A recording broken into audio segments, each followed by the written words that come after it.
मोदी सरकार के आलमी सतह पर दहशतगर्दी में मुलविस होने के सबूत मंजर आम पर आ गए। सिख रहनुमा को कत्ल करने की साजिश पर अमरीका में गिरफ्तार भारतीय रॉ एजेंट पर फर्द जुर्म आए। आम इंतखाबात के हवाले से इलेक्शन कमीशन एक और संग मील उबूर करने के करीब हल्का बंदियों की हतमी फहरिस्त आज जारी की जाएगी। लीगी रहनुमा हसन इकबाल फैजाबाद कमीशन के सामने पेश हो गए। बयान भी कलमबंद करवा दिया। हसन इकबाल फैजाबाद धरने के वक्त वजीर दाखिला के ओहदे पर फाइज थे। तौहीन इलेक्शन कमीशन केस में पेश न किए जाने पर चेयरमैन PTI फर्द जुर्म लगने से बच गए। फर्द जुर्म आयद करने के लिए जेल जा सकते हैं। इलेक्शन कमीशन के रिमार्क्स।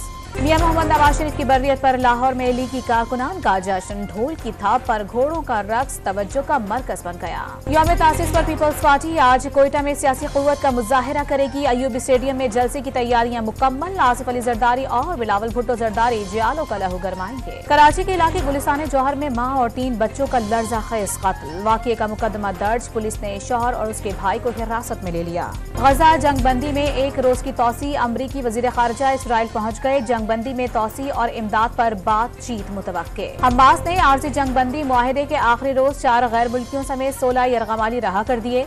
इसराइल ने भी मजीद 30 फलस्तीनियों को छोड़ दिया।